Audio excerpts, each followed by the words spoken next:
vai acompanhar nossa equipe numa viagem pela estrada que é parte da nossa história. A Estrada Real, por onde passava o ouro extraído em Minas, rumo a Portugal. 7 dias de viagem, atravessando montanhas, rios, cidades históricas e povoados até chegar ao mar. Mais de 1.000 quilômetros de Diamantina a Paraty, no Rio de Janeiro.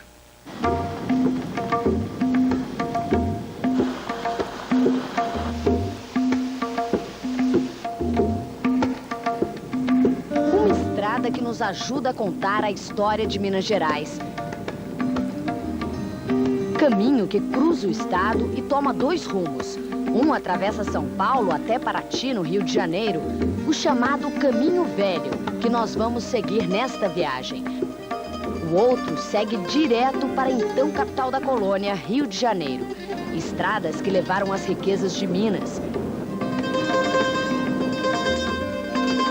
A história começa no fim do século XVII, quando os desbravadores paulistas fincaram suas bandeiras por aqui. Eles eram um misto de português, o pai português mais a mãe índia, né? Então eles tinham uma ascendência indígena muito forte, que lhes deu condições, né, de conhecer e de acessar esse interior endevassado ainda na época, né? Eles seguiam, por exemplo, os cursos dos rios, se orientavam pelos cumes das montanhas, pela própria posição das estrelas, posição do sol e principalmente pelas informações que eles adquiriam através dos índios que eles capturavam no caminho. A riqueza foi descoberta nos rios e nas encostas de Minas. Ouro e diamante, promessa de fortuna que atraía cada vez mais bandeirantes. Ele necessitava, ao longo do caminho, de poços de abastecimento, enfim. O que eles faziam? Eles abriam algumas roças, plantavam uma mandioca, feijão, milho. Então, esses postos, essas roças eram mantidas e se tornavam arraiais, que se tornavam povoados, que se tornavam vilas. Foi mais de um século de poder em Diamantina.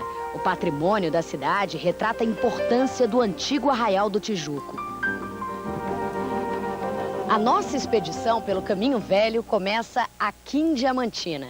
Os portugueses, no início do século XVIII, adoraram receber a notícia do descobrimento dos diamantes e trataram rapidamente de fazer um controle rigoroso sobre essa região. Aliás, a Estrada Real foi a principal via de acesso autorizada pela corte para tentar evitar o contrabando de ouro e pedras preciosas. Ao longo desses caminhos se cobravam impostos, se cobravam tributos. Então se cobrava um imposto pela passagem de ouro, de diamante, de gado, de pessoas, de cavalos, de mercadorias, etc., né? Hoje são outros viajantes. Aventureiros como o artista plástico Cláudio Gil, que na companhia de um amigo fez toda a Estrada Real a pé em 36 dias. É uma experiência única, só quem experimenta pode falar a respeito. Então vamos experimentar. Vamos experimentar. A chuva nos surpreende no início da expedição. Mas o encontro com o Índio Velho faz o tempo mudar. Boa tarde. Boa tarde, prazer, tudo bem? Eu sou Iula.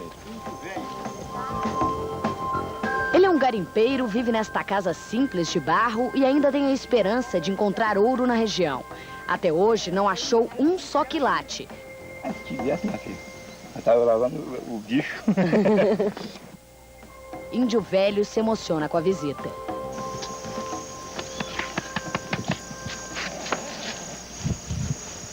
Tá tudo no meu coração. No caminho de terra, uma distância curta significa muitas horas. O tempo na estrada é diferente do tempo do relógio. Aqui as pessoas que vivem às margens do Caminho Velho veem a vida passar. Ninguém não passa assim sem não dar para a senhora um bom dia, uma boa tarde, uma boa noite. Isso que é o importante da vida. Quando a senhora passa num lugar que a pessoa olha para a senhora assim já desconfiado. Isso não é viver, não é isso? No vilarejo de Val, Zé Braga nos explica o significado das plantinhas conservadas na garrafa de pinga. A carqueja. Essa é boa? Diz que é pro fígado. Por exemplo, jurubeba. É muito bom, é um amargo. E é bom pra quê? Bom, a churubeca é bom para abrir apetite, né? Mas cá entre nós, o objetivo é dar gosto à cachaça. Cipó Trindade. Dá um gosto muito gostoso, um gosto de canela. É. Deixa eu ver, tem cheiro de canela ou não? Tem. É verdade.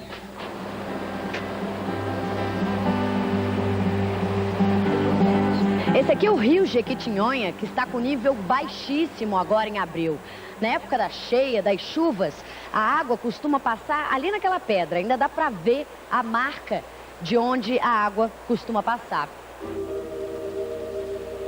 Já estamos próximos ao Cerro, a antiga vila do Príncipe do Cerro Frio, uma das 4 primeiras comarcas mineradoras de Minas. Aqui, o nosso primeiro pôr do sol. Chegamos a Itapanhoacanga. Ita o quê? Itapanhoacanga. Itapanhoacanga vem da língua tupi-guarani indígena. Ita significa pedra, panu negro e canga cabeça. Significa Itapanhoacanga, pedra, cabeça de negro. Porque na época, né, há quase 3 séculos atrás, existia o ciclo do ouro, do diamante. Aqui tinha muitas pedras preciosas na época. Então eram os negros que exploravam essa riqueza daqui. Agora tem uma outra versão mais popular, né? Ah, tem várias lendas, né? Contam que tinha uma índia que chamava Ita. Aí estava parecendo que ia chover e a canga estava secando na lapa no sol. Aí o índio gritou para ela: Ita, põe a canga que vai chover. Mas isso são lendas. Nídia nos mostra outra curiosidade. 15 minutos a pé e avistamos a Cachoeira Campina. Claudineia, desde menina, lava as roupas na pedra, chamada por aqui de lapa. Porque assim é mais água, né? Melhor lavar do que em casa. Sim, com poucas horas a gente lava muita roupa. A água também faz mover o velho moinho de pedra. Os grãos de milho são transformados em fubá. Pela região, também ouvimos histórias da temida onça pintada. Eu levantei de madrugada a pegar um bucito para sair. Quando eu ouvi um miado e vi o rastro dela na areia, disse, nossa senhora, eu tô com medo hoje, né? Aí eu voltei para trás. Pela estrada real, a tal onça não apareceu. Só uma cascavel cruzou o caminho da equipe. A seguir, a viagem agora é a cavalo, até um rancho de tropeiros. E a receita para alimentar a tropa nas longas jornadas. A equipe do Terra de Minas trocou o carro pelos cavalos e foi parar num rancho de tropeiros com roda de viola e comida farta. Recompensa para um dia de jornada longa.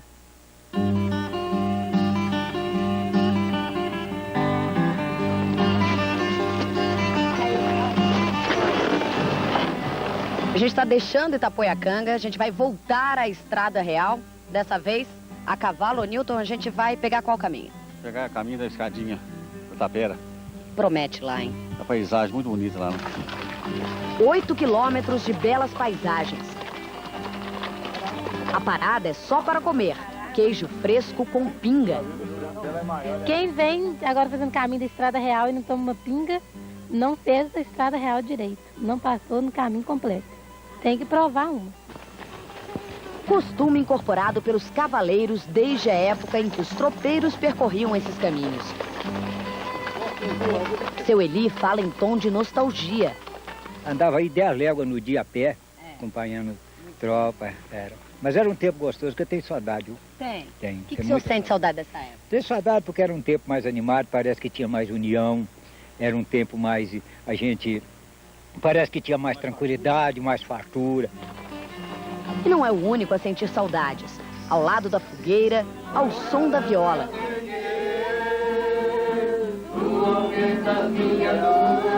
Esses ex-tropeiros também sentem saudade e se reúnem como nos velhos tempos, quando montavam um acampamento entre uma parada e outra para descansar da viagem e bater uma boa prosa. Falou numa tropa, eu gosto, um cavalo bom, eu gosto. uma mulher boa. Gosta e tem, né? E a vida é uma vida muito boa. Não pode comparar com hoje o carro, o helicóptero, o avião, não, mas eu tenho uma saudade imensa. O entusiasmo dos tropeiros de ontem é o mesmo desses cavaleiros que percorreram todo o caminho em 25 dias. Só houve essa colonização, só houve esse desenvolvimento justamente por causa das tropas, dos tropeiros, do espírito de aventura de todo mundo, né? Não, senão nada disso não teria acontecido. E para alimentar esse espírito de aventura, a comida era farta, costume mantido até hoje nesses encontros. Eu vim dar um pulinho aqui na cozinha para ver o que o Kim está preparando. Dizem que a cozinha é o melhor lugar da casa. E eu acho que é, viu? Pelo menos nessa casa aqui, a cozinha, além de ser enorme, tá com um cheiro maravilhoso. O que o senhor está aprontando aqui pra gente? Acho que estou aprontando uma batata com carne cozida e frita. E a nossa tradicional canjiquinha com costela de porco. E hoje vocês vão aprender a receita dos tropeiros para as longas jornadas.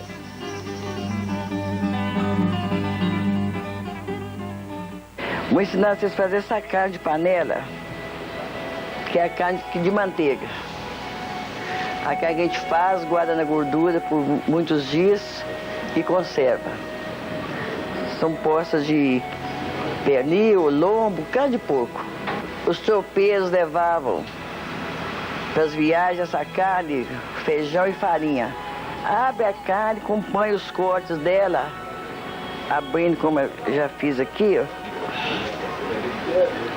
Cortar para abrir as postas, para ficar mais bem temperada. Esse é o tempero, a salsa, a cebolinha, o alho, sal e o óleo. Agora com esse tempero, a gente coloca, passa nas postas, bem passadinhas, fura.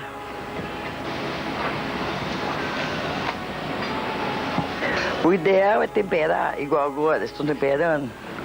Tempera à tarde, assim, à noite, deixar dormir nesse tempero. No dia seguinte, colocar para fritar. Ela fica muito mais saborosa, muito mais suculenta. Agora coloca a gordura fria, para ela não sofrer choque, né? Até cobrir toda. Agora leva o fogo. Um fogão igual esse, com esse calor, é de 1h30, 2 horas. Que a gente coloca, tampa e deixa ela ferver, que ao mesmo tempo que ela cozinha, ela vai fritando. Depois que ela fica bastante tempo fervendo, que já corou, já cozinhou, já corou, já está pronta. Aqui, depois dela assim, se quiser guardar nessa mesma panela, essa mesma gordura, pode tampar e guardar no lugar fresquinho. Aí fica aqui até o mês inteiro.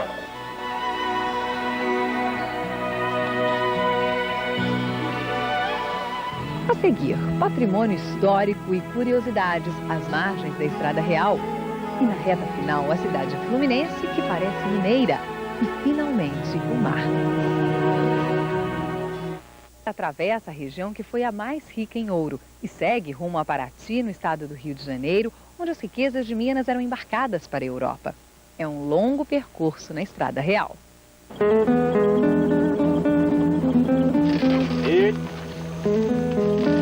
Ao longo da estrada, ainda há muitos vilarejos, povoados como no passado.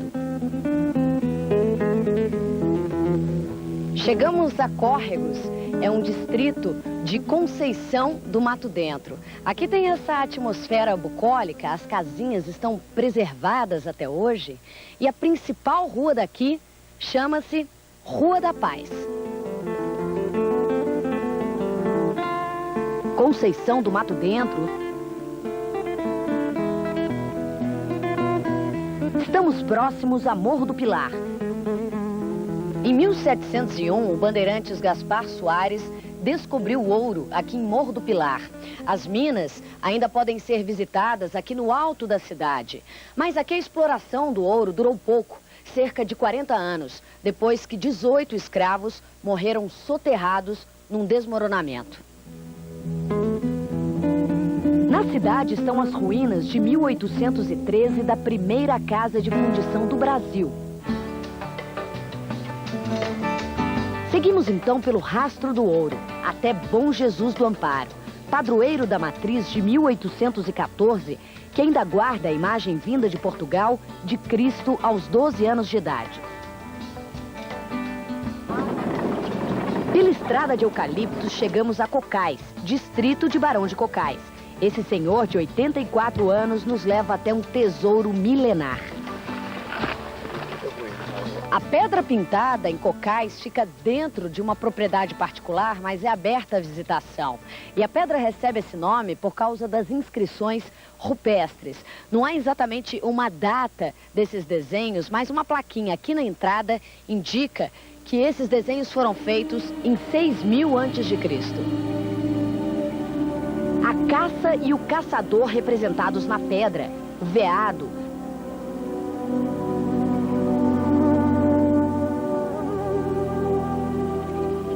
Nossa viagem atravessa agora a região que foi a mais rica em ouro, onde surgiram os primeiros povoados. Mariana, primeira vila, cidade e capital da província. E a antiga Vila Rica. Quase todo o ouro extraído aqui foi embora. O que restou está dentro das igrejas. Deixamos Ouro Preto em direção a Ouro Branco, mas seguimos aqui pela Estrada Real. Parte da nossa viagem agora é pelo asfalto. E mesmo com o progresso, a rodovia ainda preserva a história.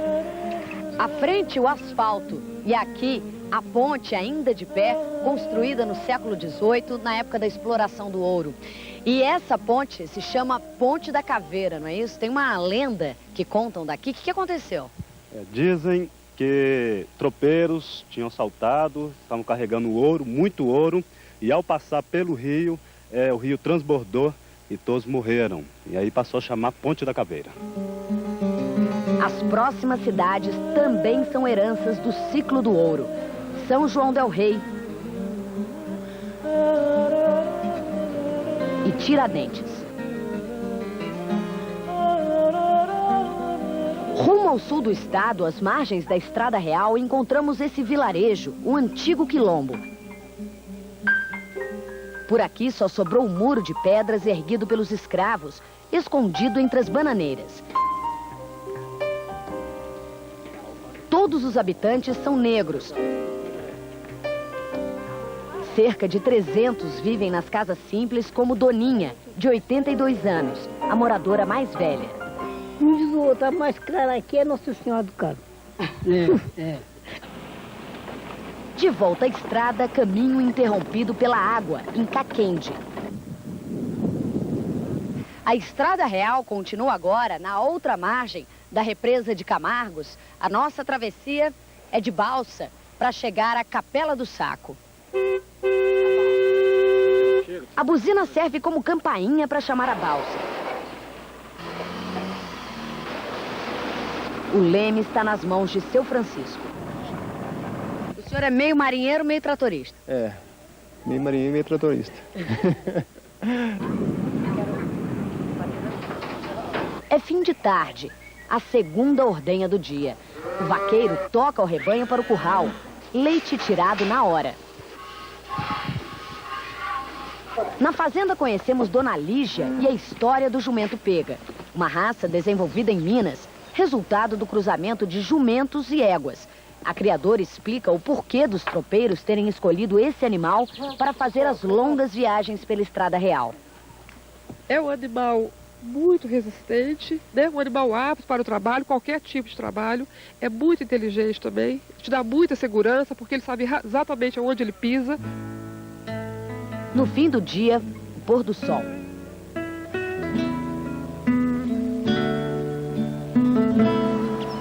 No dia seguinte, manhã de caminhada por Airuoca.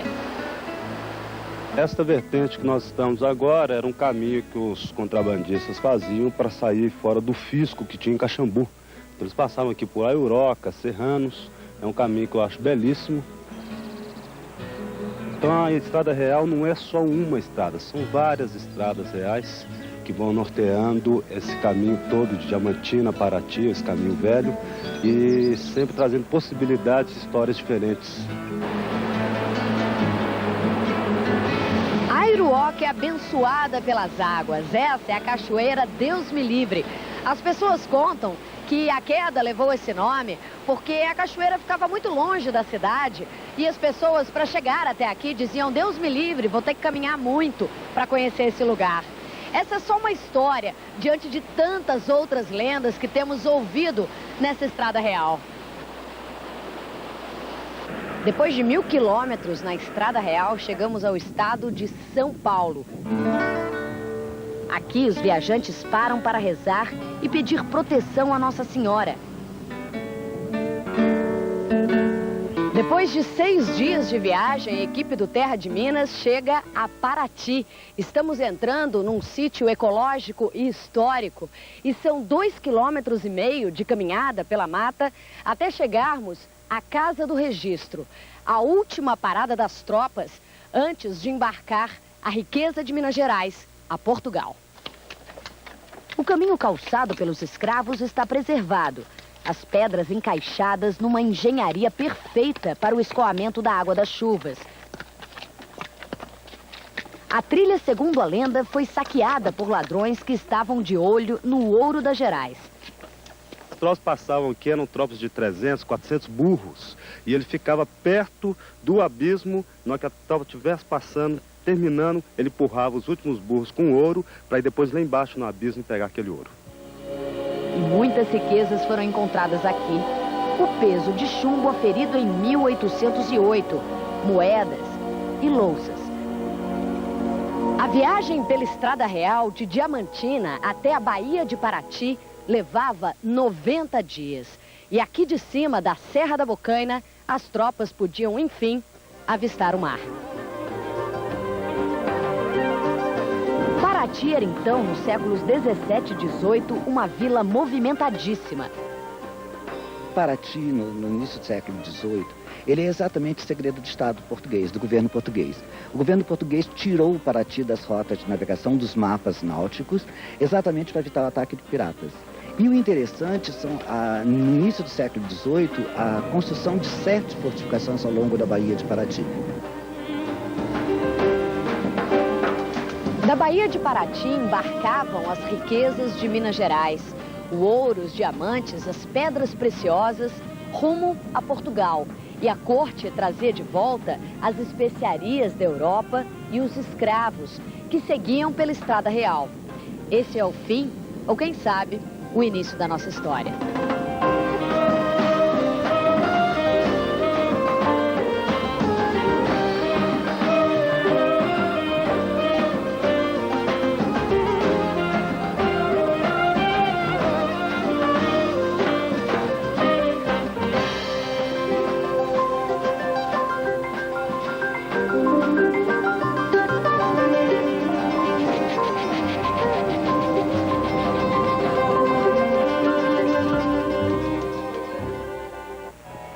A nossa viagem termina aqui. Uma ótima semana para você e o Terra de Minas volta no fim de semana que vem.